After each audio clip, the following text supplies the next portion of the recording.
Hello everyone. तो चलिए start करते हैं अपने आज के सेशन को। आज के सेशन में हम लोग एग्रीकल्चर का एमसीक्यू डिस्कस करने वाले हैं। आपको याद होगा कि हम लोग थे वो लास्ट क्लास में झारखंड के एग्रीकल्चर के बारे में हम लोगों ने स्टडी की थी और आपको मैंने झारखंड के कंप्लीट एग्रीकल्चर को पढ़ा दिया था, जहाँ पे हमने कुछ इरिगेशन के बारे में भी बातें की थी। और आप अगर वो लेक्चर को अटेंड नहीं किए हो तो हमारे प्लेलिस्ट में जाइएगा, आपको बीओ करके एक फोल्डर मिलेगा और डेफिनेटली उसको अटेंड कीजिएगा, क्योंकि आप अगर झारखंड बीओ के एग्जाम में बैठ रहे हो तो ये मेक श्योर कर लीजिए कि झारखंड के एग्रीकल्चर से क्वेश्चन आपको पूछा जाएगा और मैंने वहाँ पे डिटेल में कवर किया है। ठीक है, तो उसको एक बार कवर कर लेना। और आपको पता होनी चाहिए कि जो आपका पेपर थर्ड है उसके अंदर एग्रीकल्चर आपका 100 मार्क्स का है, तो कहीं ना कहीं ये बहुत इंपॉर्टेंट हो जाता है कि आप एग्रीकल्चर के अंदर अच्छा स्कोर कर पाओ। ठीक है, तो इसलिए हम लोग एग्रीकल्चर का जो मोस्ट एमसीक्यू मतलब मोस्ट इंपॉर्टेंट एमसीक्यू बोल सकते हो, जो आपके एग्जामिनेशन के अंदर पूछा जा सकता है, उसको यहाँ पे हम कवर करेंगे। और साथ में हम यहाँ पे आपको केवल ऐसा नहीं कवर करवाने वाले कि इसका आंसर ये है, इसका आंसर ये है, नहीं। हम उनके कंप्लीट आउटसोर्सिंग जो उससे मिलता जुलता होगा, हम सारी चीज़ को लेके चलेंगे, ताकि आपका और भी अगर साइड बाहर से क्वेश्चन पूछ दे तो आपका वो कवर होते चले। ठीक है, तो एक्साइटेड हो आप लोग इस सेशन के लिए? स्टार्ट करते हैं अपना सेशन। और इनके जो पीडीएफ हैं वो आपको हमारे टेलीग्राम ग्रुप पे मिल जाएगा, लिंक डिस्क्रिप्शन में गिवन है, जाके आप ज्वाइन कर सकते हैं। चलिए, सबसे पहला क्वेश्चन आपके पास आ रहा है जो बहुत ही बेसिक सा क्वेश्चन है, जो आपको पता होनी चाहिए। देखिए, कई बार क्या होता है कि आप यहाँ पे जल्दबाजी में पढ़ते हो कि भी ठीक है ये इसका आंसर ये होगा, लेकिन आप यहाँ देखिए क्वेश्चन ध्यान से पढ़ो, थोड़ा टाइम लो, क्वेश्चन ध्यान से पढ़ो। स्टेट एग्जाम में उतना टाइम का आप देखेंगे तो उतना इशू होता नहीं है। तो क्वेश्चन क्या बोल रहा है, in which of the following states wheat is not produce. यहाँ पे क्या बोल रहा है, नॉट, दिस इज इंपॉर्टेंट, इसको ध्यान से रखिएगा। हाँ, कौन सा ऐसा स्टेट है जहाँ पे व्हीट का उत्पादन नहीं होता है? महाराष्ट्र, कर्नाटका, तमिलनाडु, वेस्ट बंगाल। ठीक है, तो आपको थोड़ी बहुत आपको इनका इन्फॉर्मेशन होना चाहिए। आपको पता होगा कि अगर मैं वीट की बात करूं, वीट मैं पैरेलली लेके चलूँगा पेडी को। ठीक है, वीट और पेडी दोनों के लिए चलूँगा। वीट की बात करूं तो आपको पता है कि झारखंड के अंदर वीट का उत्पादन में कौन सा स्थान है? मेरे भाई बताओ, कौन सा उत्पादन स्थान कौन सा है? थर्ड नंबर, मैंने बताया था ना आपको। और पेडी का फर्स्ट नंबर झारखंड में। ठीक है, और सेकंड में कौन है आपका? मेज। मेज जो है वो सेकंड नंबर है, कहाँ पे? झारखंड के अंदर बात करें तो। ठीक है, फिर मैंने बताया था आपको कि वीट जो है वो सबसे ज़्यादा कहाँ पे होता है इसका उत्पादन? पलामू के अंदर। क्योंकि देखिए झारखंड इसलिए इंपॉर्टेंट होता है क्योंकि आप झारखंड में बीओ बनने वाले हो, तो झारखंड के प्रोस्पेक्ट्स आपको जानने चाहिए। ठीक है, तो मैं यहाँ पे आपको एक रिकैप करवाते हुए सब चीज़ लेके चलूंगा, तो ध्यान से बस सुनते जाओ। ठीक है, तो वीट का कहाँ पे होता है? पलामू के अंदर। और पेडी का कहाँ होता है? पश्चिम सिंहभूम। ठीक है, कई बार एग्जाम में क्या होता है, आपसे पूछ देगा कि मेरे भाई बताओ झारखंड का कौन सा जिला धान के उत्पादन में दूसरा स्थान पे है? तो आप तो पहले पढ़ के गए थे पश्चिम सिंहभूम, दूसरा आपको पता ही नहीं है। तो ऐसा नहीं होना चाहिए, आपको पहला दूसरा पता होनी चाहिए। तो पश्चिम सिंहभूम, दूसरा आपका देखेंगे तो रांची है, और तीसरा आपका गुमला है। ठीक है, पता होना चाहिए। अगर हम वीट की बात करें तो वीट में कौन सा ऐसा इंडिया की, ऑल ओवर इंडिया की बात करें तो कौन सा स्टेट जो है वो आपका नंबर 1 पे है? तो आपको पता होना चाहिए वीट में नंबर 1 हमारा यूपी है। ठीक है, और पेडी की बात करें तो इसमें आपका वेस्ट बंगाल है, जो सबसे ज़्यादा धान का उत्पादन करता है। ठीक है, इतनी बातें समझ में आ गई। चलिए फिर गाइस, आपको पता है कि झारखंड के अंदर या फिर हम पूरे इंडिया की बात करें तो मोस्टली हम वीट और पेडी पे ही डिपेंड है। ठीक है, और खासकर झारखंड में तो भाई 70 to 80% एरिया हमारा धान ही कवर कर लेता है। ठीक है, तो ये बातें थी जो आपको पता होनी चाहिए। मैं साथ में बोला था ना आपको, मैं रिवाइज करवाते हुए चलूंगा, तो बस इसलिए ध्यान से समझना, आपको बहुत सारे एमसीक्यू आपके कवर हो जाएंगे। तो इसका सही आंसर क्या है आपका? तमिलनाडु। तमिलनाडु एक ऐसा स्टेट है जहाँ पे वीट की जो है वो ना के बराबर खेती होती है। ठीक है, चलिए अगला क्वेश्चन की बात करें। क्वेश्चन नंबर 2 जो बहुत इंपॉर्टेंट है, बोलता है इंडिया के अंदर ज़्यादा एरिया कौन सा क्रॉप का है? कल्टीवेशन में बात करें तो क्या वो वीट का है, क्या राइस का है, शुगर केन का है, कॉटन का है?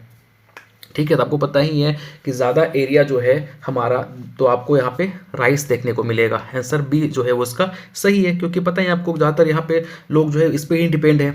ठीक है, अगला question, this is most important, ये क्वेश्चन पूछा गया था आपके नाबार्ड एग्जामिनेशन के अंदर। क्वेश्चन क्या है, तो अगर नहीं पढ़े होंगे तो आपको नहीं बनेगा आपसे क्वेश्चन। क्वेश्चन क्या बोल रहा है, under which plan did the government introduce an agricultural strategy which give rise to green revolution. ठीक है, आपको पता है ग्रीन रिवॉल्यूशन जो हुआ था वो कौन से, पूछ रहा आपसे कौन से 5 ईयर प्लान के अंतर्गत आता है। क्या वो 6 5 ईयर प्लान के अंतर्गत आता है, सेकेंड, फोर्थ या थर्ड?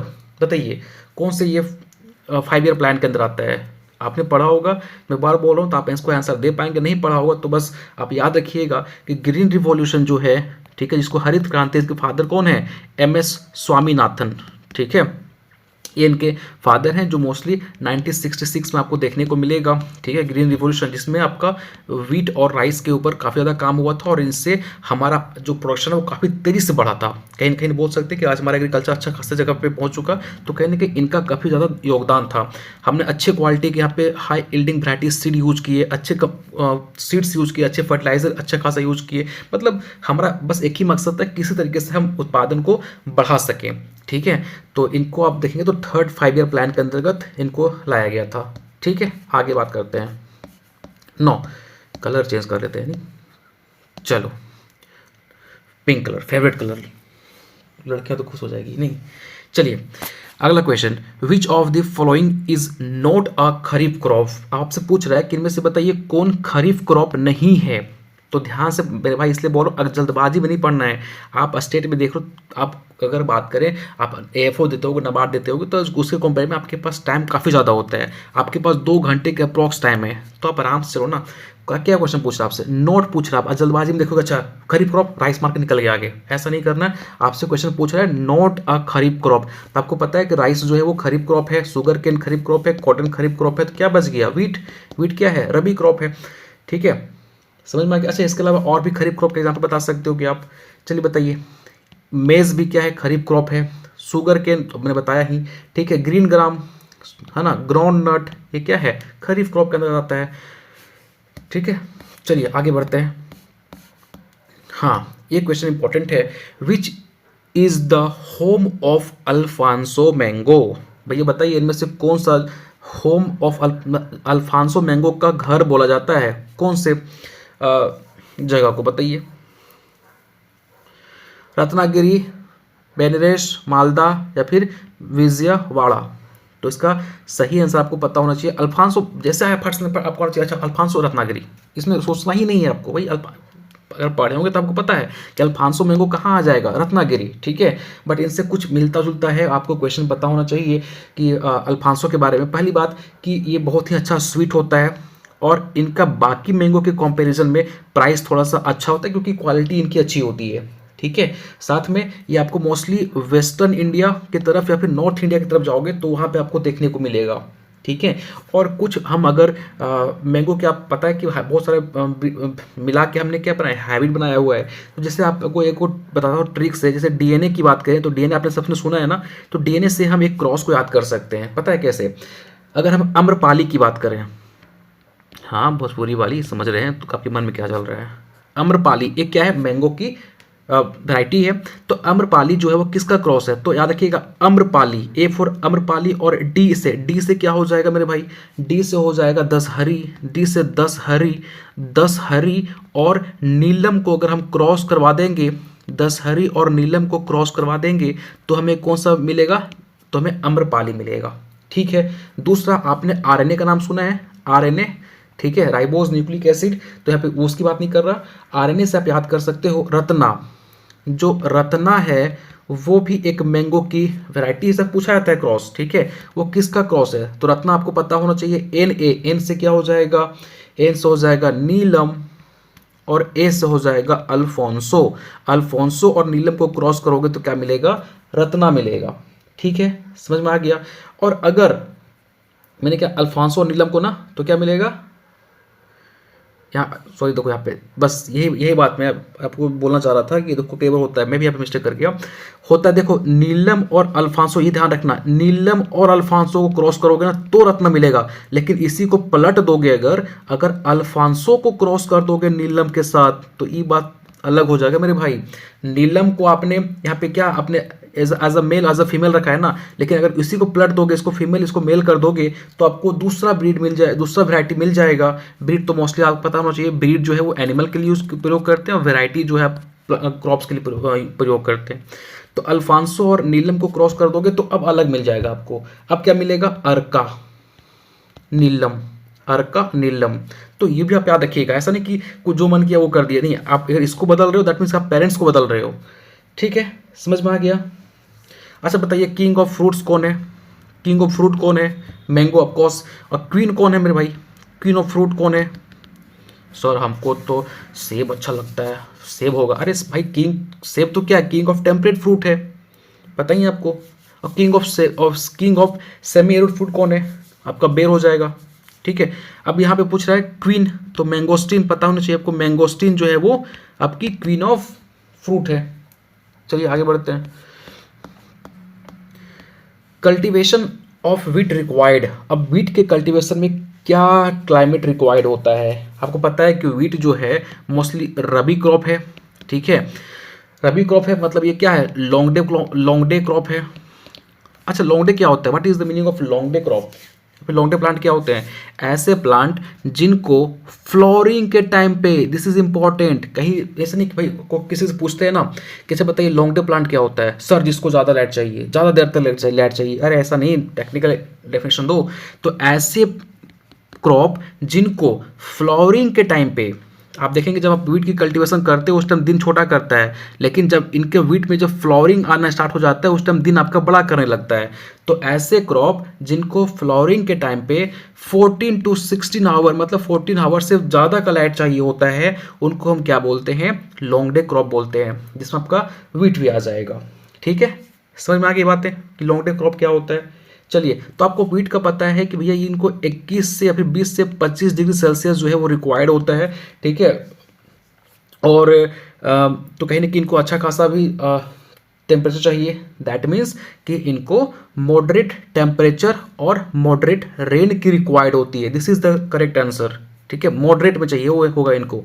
ठीक है, तो अगर हम बात करें तो इनका कितना हो जाएगा? 20 से आपका 25 डिग्री सेल्सियस। तो मोस्टली देखेंगे ना तो इनका आपको इनको अच्छा रेनफॉल कितना रिक्वायर्ड होता है इनको? तो 75 से लेके 100 सेंटीमीटर इतना इनको रेनफॉल रिक्वायर्ड होता है। सही आंसर क्या हो जाएगा? ये।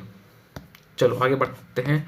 अगला क्वेश्चन है, the crop are grown after the summer monsoon are called. Summer monsoon के बाद जो क्रॉप ग्रो करते हो, समर मानसून किसको बोलते हैं? जो आपके खरीफ के टाइम पे आता है ना मानसून, जिसमें आप धान वगैरह लगाते हो, उसको क्या बोलते हैं? समर मानसून बोलते हैं। विंटर मानसून किसको बोलते हैं? बताइए। विंटर मानसून बोलते हैं रबी वाला टाइम पे जो आता है। ठीक है, और जो जायद वाला टाइम पे आता है ना उसको हम वेस्टर्न डिस्टर्बेंस बोलते हैं, जो आपको मोस्टली दिसंबर के आसपास देखने को मिलेगा। ठीक है, तो यहाँ पे बताइए जिनको हम समर मानसून के बाद ग्रो करते हैं उनको क्या बोलते हैं? ऑफकोर्स रबी क्रॉप बोलते हैं, है ना। खरीफ का तब रबी ही लगाते हो ना। ठीक है, अब देखिए थोड़ा सा मानसून के बारे में डिस्कस करना चाहेंगे। मानसून की बात करें, अच्छा बताइए मानसून की अगर हम बात करें तो आप मुझे ये बताओ मानसून कौन से वर्ड से डिराइव हुआ है? लैटिन से, ग्रीक से, अरेबिक से, संस्कृत से? ऑफकोर्स ये आपके अरेबिक वर्ड से ड्राइव हुआ है, पूछा जाता है एग्जाम के अंदर, कई बार बेसिक क्वेश्चन पूछ देगा। तो मानसून जो है वो अरेबिक वर्ड से ड्राइव हुआ है। कौन सा? मौसम। मौसम का मतलब होता है सीजन। ठीक है, और सीजनल रिवर्सिबल ऑफ विंड क्या होता है आपका? ये मोस्टली रेन होता है। अब आपसे पूछेगा भैया बताइए रेन फॉल का साइज कितना होता है? तो अगर ध्यान सुनो 0.5 mm से ज़्यादा हो गया तो उसको हम रेन बोलेंगे, और अगर 0.5 mm से कम का साइज हो गया तो उसको हम ड्रीजल बोलते हैं। याद रखिएगा 0.5 mm। ठीक है, अगर 2.5 mm से ज़्यादा बारिश हो रहा है तो उसको हम मेट्रोलॉजिकल रेनी डे बोलते हैं, और अगर 5 mm पर आवर से ज़्यादा हो रहा है, मतलब 5 mm से ज़्यादा पर घंटा अगर बारिश हो रहा है तो उसको हम रेनी क्रॉप डे बोलते हैं। ठीक है, इतनी बातें समझ में आ गई? रेनी क्रॉप डे क्या होता है? ठीक है, अब यहां पे देखो अगर हम बात करें साउथ वेस्ट मानसून और नॉर्थ ईस्ट मानसून, ये दोनों में कॉमन डिफरेंस आपको पता है कि साउथ वेस्ट मानसून जो है वो हमारे इंडिया के अंदर ज़्यादा रेनफॉल देके जाता है, 75% के अप्रॉक्स। ठीक है। इनकी जो स्पीड होती है, जिस स्पीड से, क्योंकि आपको पता है कि केरला में सबसे पहली बारिश ये देता है 1 जुलाई, 1 जुलाई को ये केरला से एंट्री करता है ना, केरला से एंट्री करता है 1 जुलाई को, और 75% रेन जो है वो दे के जाता है हमारे इंडिया को। और अगर हम सेकेंड रैंक पे बात करें तो इसमें सेकेंड रैंक, सेकेंड बात है, अगर हम साउथ वेस्ट मानसून के बारे में बात करें तो आपको पता है कि इसको हम ग्रैंड पीरियड ऑफ मानसून बोलते हैं, ठीक है। और इनकी बात करें तो और आपको पता होना चाहिए कि भैया ये जो है वो 30 किलोमीटर पर आवर से ये मूव करती हैं। मतलब 1 जुलाई को केरला में एंट्री करेगा और आप देखेंगे तो ये 30 किलोमीटर पर आवर के स्पीड से पूरा पार्ट में मूव करता है, ठीक है। इसके अलावा आपको पता होनी चाहिए कि ये तमिलनाडु, सॉरी, ये आपका तमिलनाडु को ये क्या करता है, नहीं दे पाता रेनफॉल, उनको ये स्किप कर देता है। तो भाई तमिलनाडु घुसा जाता है तो इसको कौन रेनफॉल देगा, इनको नॉर्थ ईस्टर्न मानसून जो है वो रेन देता है, पानी देता है। और इनकी कंट्रीब्यूशन की बात करें तो ये 15% कंट्रीब्यूट करता है नॉर्थ ईस्ट मानसून, और इनको हम रिट्रीटिंग मानसून बोलते हैं। कई बार क्वेश्चन पूछा जाता है कि रिट्रीटिंग मानसून किसको बोलते हैं, तो नॉर्थ ईस्टर्न मानसून को रिट्रीटिंग मानसून बोलते हैं, ठीक है। और ये मोस्टली आपका तमिलनाडु और आंध्र प्रदेश वाला कुछ एरिया, मतलब सबसे ज़्यादा तो ये तमिलनाडु को बारिश देता है, लेकिन आंध्र प्रदेश का कुछ एरिया को ये बारिश देके जाता है, ठीक है। इसके अलावा हमारे पास एक और सोर्स है हमारे मानसून का, दैट इज़ वेस्टर्न डिस्टर्बेंस। आपको पता है वेस्टर्न डिस्टर्बेंस आता क्यों है, क्योंकि ये लो एयर प्रेशर की वजह से कॉज होता है। सिंपल सा क्वेश्चन आपसे पूछता है कई बार कि वेस्टर्न डिस्टर्बेंस क्यों कॉज होता है, तो लो एयर प्रेशर की वजह से कॉज होता है। साथ में इसकी जो मूवमेंट की डायरेक्शन होती है वो वेस्ट से ईस्ट की तरफ, मतलब देखेंगे तो पाकिस्तान वाले एरिया तरफ से ये मूव करता हुआ, है ना, आता है। और देन हमारा देखेंगे तो ये जो हमारा ये जो इधर जम्मू कश्मीर के साइड वाला एरिया जो होता है उधर ये आपस में जम जाता है, वहाँ से फिर रेनफॉल करता है, जिसको नहीं बोलते हो कि भाई बादल फट गया। तो ये अलग कॉन्सेप्ट है, आपको फिर कहीं बताएंगे, लेकिन इतना बस अब जान लो कि वेस्टर्न डिस्टर्बेंस जो है वो अब लो एयर प्रेशर की वजह से कॉज होता है, वेस्ट टू ईस्ट मूव करता है, और ये 3 to 4% कॉन्ट्रीब्यूट करता है हमारे रेन में, ठीक है। इतनी बातें समझ में आ गई।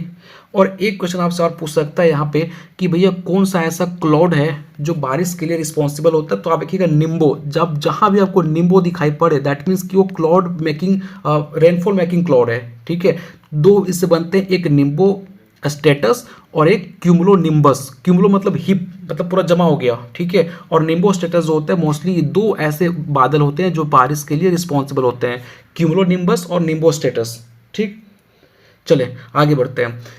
क्वेश्चन नंबर अगला क्वेश्चन ये आपसे पूछ रहा है, विच of the following is the main spice producer. अब बताइए, मसाला आपको पता है सबसे ज़्यादा हम मसाले को एक्सपोर्ट करते हैं, है ना। तो आपसे पूछ रहा है कि कौन सा ऐसा स्टेट मेन एरिया है जहाँ पे ज़्यादा हम प्रोड्यूस करते हैं स्पाइसेस को।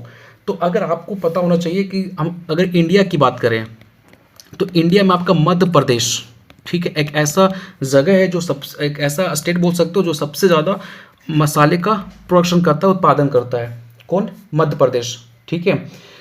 तो अगर यहाँ पे आप देखेंगे तो मालाबार कोस्ट जो है, आप देखेंगे यहाँ पे सबसे ज़्यादा स्पाइसेस का उत्पादन होता है, ठीक है। और स्पाइसेस सबसे ज़्यादा इंडिया में कौन सा स्टेट प्रोड्यूस करता है, तो मध्य प्रदेश। चलिए आगे बढ़ते हैं।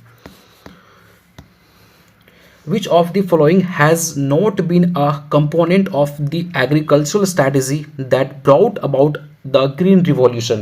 देखिए ग्रीन, क्योंकि हमारा ग्रीन रिवॉल्यूशन से क्वेश्चन इसलिए पूछा जाता है क्योंकि एग्रीकल्चर आज जहाँ पे हम हैं, जिस लेवल पे हैं, कहीं ना कहीं इनका बहुत ज़्यादा योगदान रहा है ग्रीन रिवॉल्यूशन का। तो यहाँ से आपसे एक बेसिक सा क्वेश्चन कई बार बन जाता है, तो कई बार देखेंगे तो पूछेगा आपसे कि फादर ऑफ ग्रीन रिवॉल्यूशन कौन है, तो आपको पता होना चाहिए, ठीक है। अगला क्वेश्चन पूछता है आपसे कि भैया ग्रीन रिवॉल्यूशन जो है वो कब से कब चलाया गया था, तो पता होना चाहिए, ठीक है। तो आपको पता ना MS स्वामीनाथन थे और 1966 के अप्रॉक्स जो है वो इनको चलाया गया था, ठीक है। और मोस्टली इनमें कौन से क्रॉप को पे ध्यान दिया गया, तो वीट और पेडी पे, सबसे ज़्यादा वीट पे दिया गया था और सेकेंड में पेडी पे दिया गया था, ठीक है। इनका ऑब्जेक्टिव क्या था कि किसी तरीके से हम जो उत्पादन है उनको ज़्यादा कर दें, ठीक है। तो ये उनका मेन मोटिव था। चलो इनका ऑप्शन नंबर 1 देखो, ग्रेटर इंटेंसिटी ऑफ क्रॉपिंग, क्या क्रॉपिंग की इंटेंसिटी को बढ़ा देना, बिल्कुल सही बात है, ये तो था ही। गारंटी मैक्सिमम प्राइसेस नहीं, क्योंकि उस टाइम हम प्राइसेस पे फोकस नहीं कर रहे थे कि भैया हमको ज़्यादा पैसा मिलेगा, ऐसा नहीं। हम फोकस कर रहे थे कि ज़्यादा उत्पादन हम कैसे प्राप्त कर सकते हैं। उसके लिए हम चाहे वो अच्छा वैरायटी सीड यूज़ करना हो, चाहे हम फर्टिलाइजर यूज़ करेंगे, लेकिन बस हम उत्पादन बढ़ा देंगे, और वही हुआ, बढ़ गया था। ठीक है, हम टेक्नोलॉजी को इम्प्रूव किए थे, बिल्कुल। पैकेज ऑफ इनपुट जाहिर सी बात है वो भी इम्प्रूव किए थे। तो इसका गलत आंसर क्या हो जाएगा? आप देखेंगे क्वेश्चन क्या बोल रहा था, नॉट बोल रहा था ना, तो इसका सही आंसर ये हो जाएगा। चलिए अगला question, green revolution was most successful in. अब बताइए ग्रीन रिवॉल्यूशन कौन से ऐसे स्टेट में सबसे सक्सेसफुल हुआ था? तो आपको पता है कि ये जो एरिया मोस्टली गंगेटिक प्लेन के आसपास आता है ना। तो ये एरिया क्योंकि पानी की भरपूर सुविधा थी, पानी की कोई दिक्कत था नहीं, तो आप देखेंगे पंजाब, हरियाणा, यूपी, ये वो एरिया था जहाँ पे ग्रीन रिवॉल्यूशन बहुत अच्छा साबित हुआ और अच्छा खासा यहाँ पे ये उत्पादन लेके चले गए। तो ये आप याद रखिएगा कि ग्रीन रिवॉल्यूशन सबसे ज़्यादा सक्सेसफुल हुआ था पंजाब, हरियाणा, यूपी वाले एरिया में। ठीक है, आगे बढ़ते हैं। क्वेश्चन है आपका, in which of the following grouping of a state of India is rubber grower grown on a commercial scale. मतलब कि यार इनमें से कौन सा स्टेट का ग्रुप है जो रबर का उत्पादन कमर्शियल स्केल पे बहुत ज़्यादा करता है। मतलब रबर का उत्पादन उनका मोस्टली उद्देश्य होता है कमर्शियल पर्पस के लिए ही करना है हमको। ठीक है, तो आपको पता है कि रबर के उत्पादन में सबसे पहला कौन सा स्टेट आता है जो रबर का उत्पादन सबसे ज़्यादा करता है? तो आपको पता होनी चाहिए केरला। केरला जो है वो सबसे ज़्यादा रबर का उत्पादन करता है। ठीक है, और अगर हम ग्रुप की बात करें तो ये आपका केरला, तमिलनाडु और कर्नाटका, ये वो स्टेट हैं जो कि मिल के रबर का उत्पादन अच्छा खासा करते हैं। चलिए अगला question, largest irrigated area in India is occupied by. सबसे ज़्यादा लार्जेस्ट इरिगेटेड एरिया जो है वो कौन सा क्रॉप ऑक्यूपाइड करता है? क्या वो शुगर केन करता है? ना, शुगर केन तो नहीं होगा, कॉटन नहीं होगा, वीट नहीं होगा। आपको पता है पेडी जो है वो इसका सही आंसर है, क्योंकि ये आप देखेंगे तो अच्छा खासा ये वाटर जो है वो रिक्वायर्ड करता है, अच्छा खासा इनको वाटर चाहिए होता है। ठीक है, चलिए अगला question, which of the following is considered as a cash crop in India. अब समझिए कैश क्रॉप क्या होता है। ठीक है, नकदी फसल जिसको बोलते हैं हिंदी में, नकदी फसल। क्या होता है कैश क्रॉप? कैश क्रॉप ये वो क्रॉप होते हैं जिनको आप ज़्यादा दिन तक स्टोर करके नहीं रख सकते। मतलब इनको आप हार्वेस्टिंग कर दिए हो तो इनको हम सेल करेंगे ही करेंगे, और इनका उत्पादन ही इसी प्रोस्पेक्ट से किया जाता है कि भैया इनको हमको बेचना है और ज़्यादा से ज़्यादा मुनाफा कमाना है, ज़्यादा से ज़्यादा हमको अर्निंग करना है। इनका मोस्ट उद्देश्य ही यही होता है। ठीक है, तो अगर आप देखेंगे कि हमारा अगर झारखंड की बात करें तो आपको पता है, मैंने बताया था कि शुगर केन जो है वो झारखंड का प्रमुख नकदी फसल है, प्रमुख कैश क्रॉप है। ठीक है, और अगर हम यहाँ पे देखें ऑप्शन के अकॉर्डिंग तो आपको पता है मेज उतना ज़्यादा नहीं है, ऑनियन भी नहीं है। यहाँ पे आपको सारे के सारे ऑप्शन गलत लगेंगे, और है भी सारे के सारे ऑप्शन आपको उतना सही नहीं लगेंगे, क्योंकि मोस्टली कैश क्रॉप में आप देखेंगे तो टी आता है, रबर आता है, कॉफ़ी आता है, आपका देखेंगे कॉटन आता है, जूट आता है, तो ये सारे आपके कैश क्रॉप में आते हैं। ठीक है, लेकिन यहाँ पे देखेंगे सारे के सारे ऑप्शन ही गलत है, तो आपको इसमें ये देखना है कि सबसे कम गलत आंसर कौन है। इसका सही आंसर क्या हो जाएगा? ग्राम। ठीक है, इनको थोड़ा बहुत हम कैश क्रॉप की तरह यूज़ करते हैं। चलिए अगला question, which of the following are not grown in the kharif season. अब बताइए खरीफ सीजन में कौन से क्रॉप को हम ग्रो नहीं करते हैं? बाजरा और राइस को, मेज ज्वार को, बार्ले और मस्टर्ड को, ज्वार और राइस को। तो आपको पता है कि बाजरा और राइस दोनों तो खरीफ क्रॉप हैं, तो इनको तो खरीफ सीजन में ग्रो करेंगे, है ना। मेज और ज्वार ऑफकोर्स दोनों भी खरीफ क्रॉप है। ठीक, अब अच्छा बताइए मेरे को कि ज्वार और बाजरा इनका खेती झारखंड में सबसे ज़्यादा कहाँ होता है? तो ज्वार और बाजरा मैंने बताया था इनका खेती सबसे ज़्यादा हजारीबाग में होता है। ठीक है, इसलिए मैं बार बार रिकमेंड कर रहा हूँ कि झारखंड का है एग्ज़ाम, तो झारखंड के आपके रिगार्डिंग एग्रीकल्चर पता होने चाहिए। तो इसलिए मैं आपके 3 लेक्चर्स मैंने झारखंड एग्रीकल्चर पे किए हैं, उनको आप डेफिनेटली कवर करना, पूरा झारखंड एग्रीकल्चर आपका कवर हो जाएगा। ठीक है, तो इसका सही आंसर क्या है? बार्ले और मस्टर्ड, ये क्या है? रबी क्रॉप हैं, और मोस्टली इनको हम रबी सीजन में कल्टीवेट करते हैं। तो सही आंसर क्या हो जाएगा? Barley and mustard. चलिए अगला क्वेश्चन है, jhum cultivation is a method of cultivation that used to be practised in. अच्छा बताइए झूम कल्टीवेशन को और किस किस नाम से जानते हैं? यानी दो झूम कल्टीवेशन को हम क्या बोलते हैं, शिफ्टिंग कल्टीवेशन, ठीक है। इसी को बोलते हैं स्लैश एंड बर्न कल्टीवेशन, ठीक है। ये हमारे पास जंगल होते हैं, इनको हम यहाँ पे क्या करते हैं, देखो जंगल होते हैं, यहाँ पे हम इस जंगल को जलाते हैं, ठीक है। यहाँ पे खेती करते हैं, आफ्टर कुछ टाइम के बाद यहाँ से मूव कर जाते हैं, फिर हम यहाँ पे जाते हैं किसी नए एरिया पे, वहाँ पे जंगल को जलाते हैं और फिर वहाँ पे खेती करते हैं, फिर आगे बढ़ जाते हैं। तो आपको पता है कि ये वो कल्टीवेशन है जिस पे सरकार ने बैन लगा के रखी है, मतलब ये प्रैक्टिस करना इलीगल है, इन पे आप ये प्रैक्टिस आप नहीं कर सकते हो, ठीक है। तो आप बताइए ये किस ज़्यादातर ये कल्टीवेशन मेथड जो है वो किस एरिया में कल्टीवेशन या प्रैक्टिस किया जाता है। सेंट्रल, तो इसका सही आंसर देखिएगा हिमाचल प्रदेश नहीं है, सेंट्रल कोस्ट तमिलनाडु नहीं है, नागालैंड नहीं है।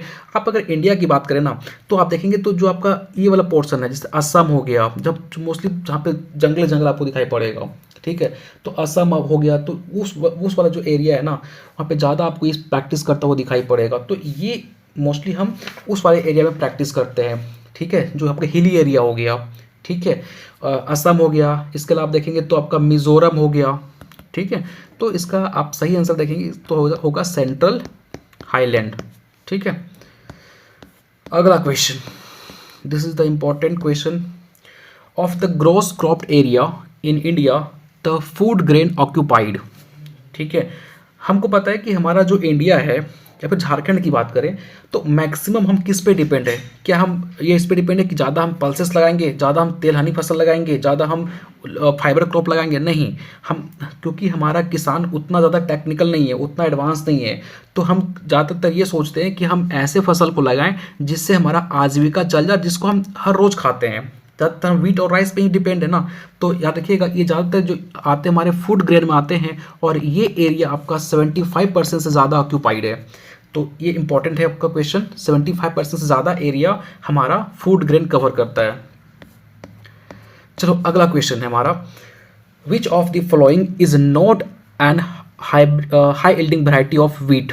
देखिए यहाँ पे आपको एक ऐसा वैरायटी देखने को मिलेगा जो व्हीट से नहीं आता है, बाकी सारे के सारे वैरायटी जो है वो हाई यील्डिंग वैरायटी है व्हीट के। अगर आपने व्हीट के हाई यील्डिंग वैरायटी, इसलिए मैं बोल रहा हूँ कि हमारे अगर क्रॉप प्रोडक्शन टेक्नोलॉजी जहाँ पे मैंने व्हीट को काफ़ी डिटेल में पढ़ाया हुआ है, तो अगर आपने उसको नहीं देखा है तो ये क्वेश्चन आपसे नहीं बनेंगे, क्योंकि मोस्टली हमने वहाँ पे आपको सारे एग्जांपल बताए हुए हैं कि कौन सा टॉलरेंट है, कौन सा रेजिस्टेंट है, कौन सा हाई यील्डिंग वैरायटी है व्हीट के। तो आपको पता होनी चाहिए सोनालिका ऑफकोर्स ये व्हीट की हाई यील्डिंग वैरायटी है जो कि पुरानी वैरायटी हो गई है।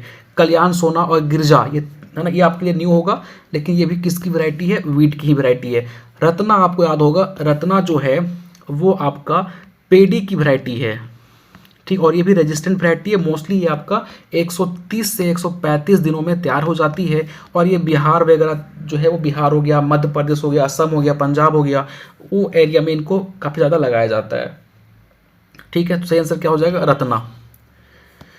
चलो अगला क्वेश्चन पे आते हैं। The term green revolution has been used to indicate higher production through, ठीक है। वो अब ग्रीन रिवॉल्यूशन साथ ज़्यादा क्वेश्चन देखने को मिल रहा है, नहीं, ग्रीन रिवॉल्यूशन जो है वो इंडिकेट करता है हायर प्रोडक्शन किसके थ्रू। क्या आप ग्रासलैंड बना दीजिए बहुत ज़्यादा तो उत्पादन बढ़ जाएगा, ऐसा बिल्कुल नहीं है। प्लांटिंग मोर देन ट्री, एक काम कीजिए आप प्लांटिंग करना स्टार्ट ज़्यादा कर दो, मतलब पेड़ पौधे को कम लगाओ लेकिन आप जो छोटे मोटे पौधे होते हैं उनको ज़्यादा लगा दो, तो उससे बढ़ जाएगा, बिल्कुल नहीं, तो बकवास option. Creation of garden in urban area, अब एक काम कीजिए अर्बन एरिया में आप ना गार्डन लगा दो, बगीचा लगा दो, तो उससे उत्पादन बढ़ जाएगा, बिल्कुल नहीं। सही आंसर क्या हो जाएगा, enhance agricultural productivity per hectare. अगर हमारा पर हेक्टेयर उत्पादन बढ़ जाता है तो ऑलरेडी हमारा जो क्रॉप्स हैं उनके जो उत्पादन है वो ऑलरेडी बढ़ जाएगा। तो पर हेक्टेयर पे हमें फोकस करनी है। पर हेक्टेयर हमारा उत्पादन अगर ज़्यादा होने लगा तो पूरा का पूरा ऑलरेडी जो है वो उत्पादन बढ़ जाएगा। चलिए अगला क्वेश्चन आता है हमारा, there was a substantial increase of food grain production especially wheat production during the period after। ये तो बहुत आसान सा क्वेश्चन है कि यार आप बताओ कि आपको पता है कि हमारा जो व्हीट का उत्पादन कब बढ़ा था। तो आपको मैंने जस्ट बताया कि आप याद कर लो ग्रीन रिवॉल्यूशन को, है ना। ज़्यादा क्वेश्चन हमारे आज ग्रीन रिवॉल्यूशन के ऊपर ही है। तो आप पेडी की बात करें तो पेडी का भी उत्पादन उसी टाइम से बढ़ा था, वीट का भी उत्पादन उसी टाइम से बढ़ा था। तो कब? 1966। याद कर लो ग्रीन रिवॉल्यूशन कब हुआ था। ठीक है, सिंपल सा क्वेश्चन। अगला क्वेश्चन, रोटेशन क्रॉप मीन्स, है ना। एक होता है, देखो, एक होता है हमारा क्रॉप रोटेशन, एक होता है लैंड रोटेशन। दोनों में क्या डिफरेंस होता है? क्रॉप रोटेशन की बात करें तो भैया हमारा लैंड फिक्स रहेगा, हमारा एक ही जमीन है, ठीक है, बट हम उस पर क्या कर रहे हैं, क्रॉप को अल्टरनेट लगा रहे हैं। मतलब आज ये क्रॉप, अभी ये क्रॉप लगाए, फिर उस पर दूसरा क्रॉप लगाएंगे, फिर तीसरा क्रॉप लगाएंगे, बट आपका लैंड फिक्स होगा। ठीक है, this is called land rotation, crop rotation ना। क्रॉप रोटेशन क्या बोल रहा भैया, लैंड हमारा फिक्स होगा बट क्रॉप हमारा अलग अलग हो रहा है, तो this is a crop rotation. लेकिन अगर हमारा लैंड ही अलग, जैसे आपने आपने पढ़ा कहाँ पे, झूम कल्टीवेशन में, कि भैया क्रॉप हमारा फिक्स था लेकिन हम जगह को चेंज कर दे रहे थे, तो वो क्या हो जाएगा आपका लैंड रोटेशन। तो this is the common difference between land rotation and crop rotation. तो आपसे पूछ रहे हैं रोटेशन ऑफ क्रॉप, मतलब क्या, क्रॉप का रोटेशन करना है ना, लैंड तो फिक्स होगा आपका। तो ये क्या बोलता है, growing different crop in successional to maintain soil fertility. ठीक है, इसको क्वेश्चन मार्क लगाते हैं। Some crop are grown again and again, कुछ क्रॉप को अगेन एंड अगेन लगाना, तो इससे कुछ क्लियर हो नहीं पा रहा है, बट ठीक है, इसको भी क्वेश्चन मार्क लगाते हैं। Two or more crop are grown simultaneously to increase productivity. तो आप देखेंगे ना, तो यहाँ पे सारे के सारे ऑप्शन आपको सही लगेंगे, लेकिन अब देखिए सबसे ज़्यादा आपको एक्यूरेट कौन लग रहा है, growing different crop in succession to maintain soil fertility. This is the, यहाँ पे इसको डिफरेंट जो लगा दिया ना, ये कहीं ना कहीं इनको स्ट्रेंथ देती है ऑप्शन को, है ना। हम क्या कर रहे हैं, एक हमारा लैंड है भैया, यहाँ पे हम अलग अलग क्रॉप को लगा रहे हैं, खरीफ में अलग लगा रहे हैं, रबी में अलग लगा रहे हैं, जायद में अलग लगा रहे हैं, तो ये क्या हो गया, क्रॉप रोटेशन। ठीक है, तो this is the right answer. तो इस तरीके से, इस अप्रोच के साथ जा सकते हो। कई बार आप देखेंगे जल्दबाजी में आपको लगेगा कि सारा ऑप्शन सही है, आप ऑल ऑफ दिस मार्क निकल लेंगे, लेकिन देखिए कि सबसे अच्छा आपको कौन लग रहा है ना। तो आप यहाँ पे देखेंगे तो आपको कहीं ना कहीं लगेगा भैया डिफरेंट क्रॉप की बात कर रहा है, अलग अलग क्रॉप की बात कर रहा है, तो this is the right answer. चलिए, तो ये था हमारा आज का, लगभग हमने लॉट्स ऑफ क्वेश्चन किए और उनके साथ में हमने पूरे के पूरे जो मिलता जुलता कॉन्सेप्ट था वो भी डिस्कस कर लिए, है ना। चाहे वो मानसून हो, चाहे वो आपके मैंगो के क्लासिफिकेशन हो। ठीक है, तो नेक्स्ट सेशन में हम लोग और भी एमसीक्यू डिस्कस करेंगे, और ये एमसीक्यू हम कहीं ना कहीं देखेंगे तो जो आपके वेरी वेरी इंपॉर्टेंट टॉपिक्स हैं जो एग्रीकल्चर के, उनसे हम फ्रेम कर रहे हैं, है ना। तो आज का जो मेन टॉपिक था आप देखेंगे तो ग्रीन रिवॉल्यूशन, क्योंकि ये इंपॉर्टेंट रिवॉल्यूशन है, इनके ऊपर हमारा क्वेश्चन बनता है। और आप याद रखिएगा, जनरल एग्रीकल्चर से हमारा एक सेशन आप लगा लीजिएगा कि भाई लॉट्स ऑफ रिवॉल्यूशन जो हमारे चलाए गए थे, जैसे अगर आप बात करें ग्रीन रिवॉल्यूशन, वाइट रिवॉल्यूशन, है ना। अच्छा बताइए, वाइट रिवॉल्यूशन के फादर कौन है? आपको पता है, वर्गीस कुरियन। तो कौन है वाइट रिवॉल्यूशन के फादर है? मोस्टली दूध उत्पादन के लिए चलाया गया था, है ना। पिंक रिवॉल्यूशन किसके लिए चलाया गया, ब्लैक रिवॉल्यूशन किसके लिए चलाया गया, तो ये सारे आप एक बार पढ़ लेना वहाँ से, क्योंकि वहाँ से भी क्वेश्चन फ्रेम हो सकता है। ठीक है, तो टिल देन गाइस, हम सेशन को यहाँ पे एंड करते हैं। पीडीएफ आपको हमारे टेलीग्राम ग्रुप पे मिल जाएगा। ठीक है, और नेक्स्ट क्लास में हम लोग फिर कुछ और इसी तरीके के एमसीक्यू लेके आएंगे, जहाँ पे आपको करके काफ़ी मजा आएगा, और खुद का एनालिसिस किया करो कितना क्वेश्चन आपके सही हो रहे हैं। ठीक है, टिल देन मिलते हैं नेक्स्ट लेक्चर में। Thank you so much.